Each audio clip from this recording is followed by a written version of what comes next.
Welcome back to the Ultimate Dad 84 YouTube channel.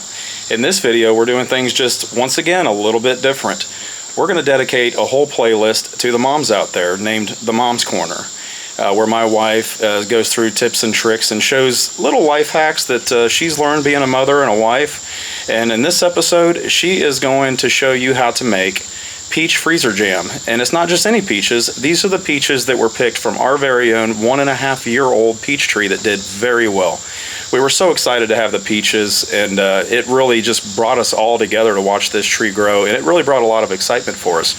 So welcome to the Mom's Corner playlist. I hope you enjoy, and please remember to like and subscribe.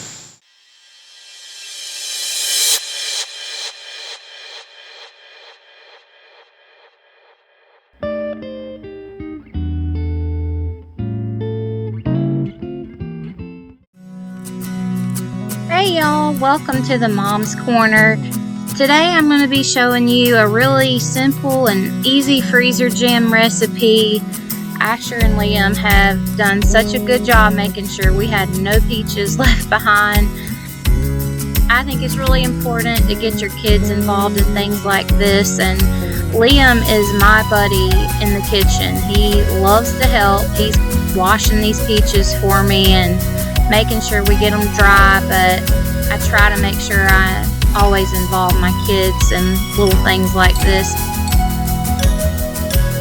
Here are the items that I'm using today, most of them anyways, and just for the record, I have used this recipe with strawberries and it is fantastic. But today we're going to be using peaches. I've got about 12 in that bowl, and my grandma's little jar funnel and her little potato masher there, and you're definitely going to need some type of fruit pectin. I'm using the Sure Gel brand today.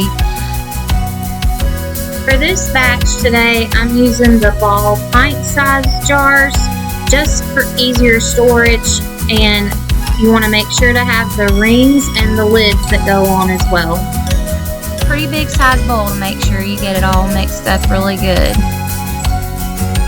Next, I'm just gonna start peeling all the peaches and getting all the skin off of them.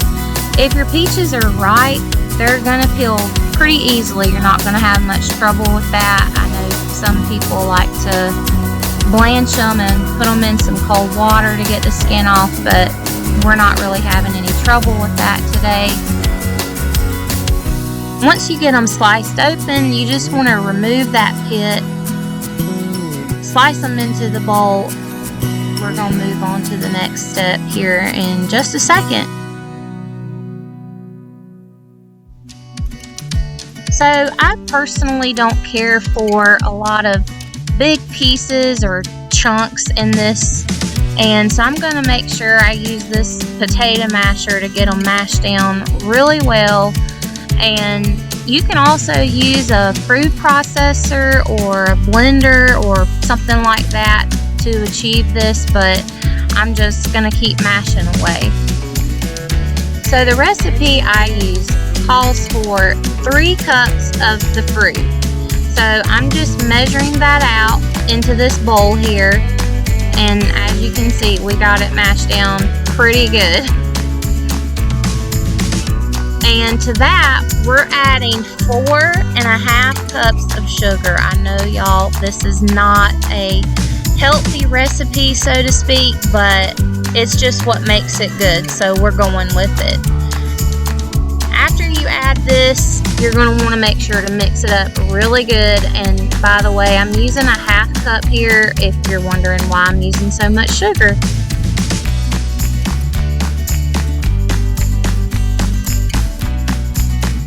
I'm just mixing it really well till all of the sugar is incorporated with the peaches. You're going to want to let this sit for about 10 minutes, and then we're going to move on to the next step.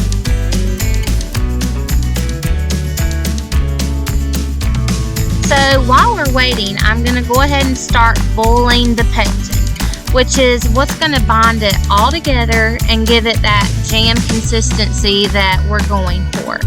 So I'm mixing 3/4 cup of water and 1 box of the fruit pectin.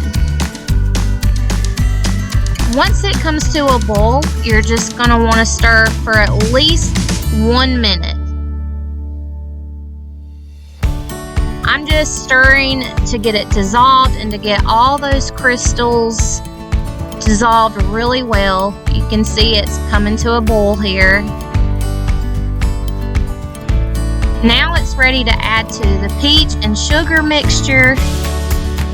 You want to make sure to get all that in the bowl.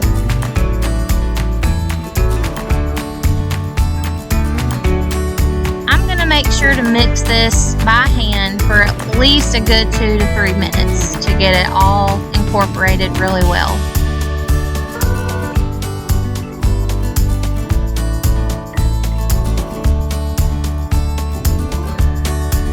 Definitely important to have your jars sterilized, your lids sterilized, and the rings as well. So I have had those in some boiling water and they are cooled now. We're just going to fill these jars up with that little jar funnel. It definitely makes the whole process a little bit easier, a little less messy. I'm filling them pretty close to the top.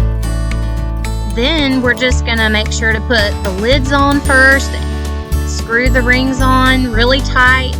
You want to make sure these have cooled completely before transferring them to the freezer. Y'all, I just can't tell you how good this stuff is on biscuits or toast or even some ice cream. I know we are definitely going to enjoy this and share some with our family and friends and neighbors. I hope y'all enjoyed watching this little clip of me in my kitchen, and y'all make sure to like and subscribe. We definitely got more videos coming. See y'all next time.